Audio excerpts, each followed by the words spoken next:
The Mount Cadig Development Association Incorporated, or MCDI, represented by its president, Mrs. Dalida Gutierrez, is a people's organization established on March 14, 1993. Nag-umpisa kami noon bayanihan. Pag kami magpapatrabaho, may nagdadala ng isang pirasong tuyo, isang litseng bigas, paliwas at magkakasundo, nagbabayanihan kami. Eh di, binigyan kami ng SPACP na 25 hectares na plantation. Doon kami nag-umpisa. The People's Organization have 75 members, wherein 23 are females and 52 are males. The CBFM area of MCDI has a total of 2,139.10 hectares, covering the barangays of Bulala, Rizal, San Pedro, and San Isidro in the municipality of Santa Elena, Camarines Norte Province. PO MCDI has been in existence for more than 2 decades. It has implemented and sustainably managing various programs and projects that aim for the development, management, protection, and conservation of the natural resources within their area of jurisdiction. Nung pong una 1993 ay itong lugar na ito ay talagang kalbo. Itong lugar na ito medyo kulay kulay brown na, hindi na kulay verde sapagkat lagana po ang illegal logging, pag-uuling. Sunog na sunog talaga yan. Tapos dito sa paligid namin, puro pugunan siya. Na pagka tag-araw, yung hangin ay makatig. Nung una po, nung wala pa yung MCDI, dati po akong mag-uuling. Mamutol din po ng mga yawang gubat. Bali po dito noon, nung walang project, lahat po dito ng tao na namumuhay po sa kabundukan na sige lang ang putol. At walang habas sa panghapay ng kahoy, tapos hindi naman po tiyataniman. Dahil nga sa mga mag-uuling na ganyan, yung bagyo ay direkta na sa amin. Saka yung panahon, di ba, mainit na mainit. Lagi pong pag kaunting ulan po ay may landslide, hanggang sa lumalaki yung ilog, buwabaha. The PO is also actively involved in the implementation of the activities under the National Greening Program and the Comprehensive Agrarian Reform Program. Simula po ulit kami sa training, team building, lahat ng klase ng training ay pinagdaanan po namin sa loob ng 1 taon.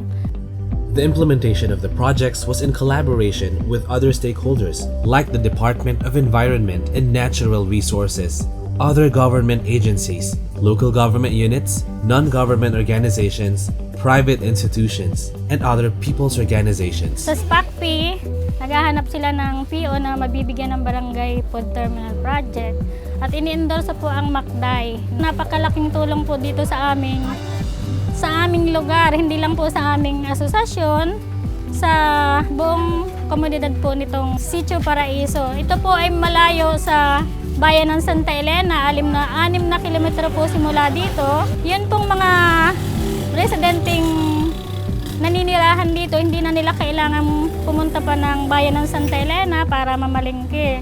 The existence of MCDI exhibited a significant role in terms of sustaining the developmental concerns such as environmental awareness, optimization of local human resources, economic interests, and upliftment of socio-economic condition of the community. Pero nung ito'y ma-organize muli ang MCDI, ay nagkaroon ng mga berdeng kulay dahil sa mga patanim ng kahoy. Yung mga maiinit na lugar, yung mga kubunan lugar, kahoyan na. Kumbaga, doon siguro nakita ng barangay na malaki ang naitutulong. Alam po namin ang ginagawa ng samahang ito ay hindi lamang po sa mga generation ngayon at yung mga susunod na isisilang, makamtan nila yung sariwang hangin, malinis na ilog, na yun po naman talaga ay noon ay ganito ang barangay na ito at ang bayan ng Santa Elena. It has improved awareness on how to protect, manage, and conserve denuded forest lands through the implementation of various developmental projects. Napansin uli kami ng DENR. Napansin kami, binigyan uli kami ng project, Palapapaya. Nabigyan kami, kumbaga doon kami nakapag-umpisang muli. Yung savings doon, tinatabi lang namin. Kasi ang usapan naming mga officer, pag tapos na yung project, hindi na tayo kailangang mag-honorarium. The PO has initiated strategies on how to wisely manage the savings of the organization in order to put up their own office building, swimming pool with cottages, and other sources of income. Doon na rin nabuo yung busay. Naisip namin na isa pa rin sa mapagkakakitahan. Unti-unti binuo namin yun, bayanihan uli. Kasi yung mga pag-illegal, malaking pera nga yung naano nila. Pero ang nangyayari naman sa kagubatan, sa amin din kasi bumabalik. Kaya ang mga tao, nahimok namin na sumali na lang sa Makday. Kaya nga, kung anong merong patrabaho yung Makday, wala kaming pinipili basta gustong magtrabaho. Dahil po sa Makday, hindi na po ako naghahanap po ng ibang pang trabaho. Dito na lang po. At dito naman po ay sapat na po ang pangangailangan ng aking pamilya. Simula ito magkaroon ng swimming pool, naging caretaker ako dito. Kahit walang pumapasok na tao, walang naliligo, may araw ako dito. Ang laking tulong para sa pagpapaaral sa mga anak namin. Hindi kami nag-isip na pang sarili namin. Na pag may pera yung Makday, madagdag ng sweldo o ano, hindi namin yun ang inisip. Ang inisip namin, kung paano kami makakabangong muli.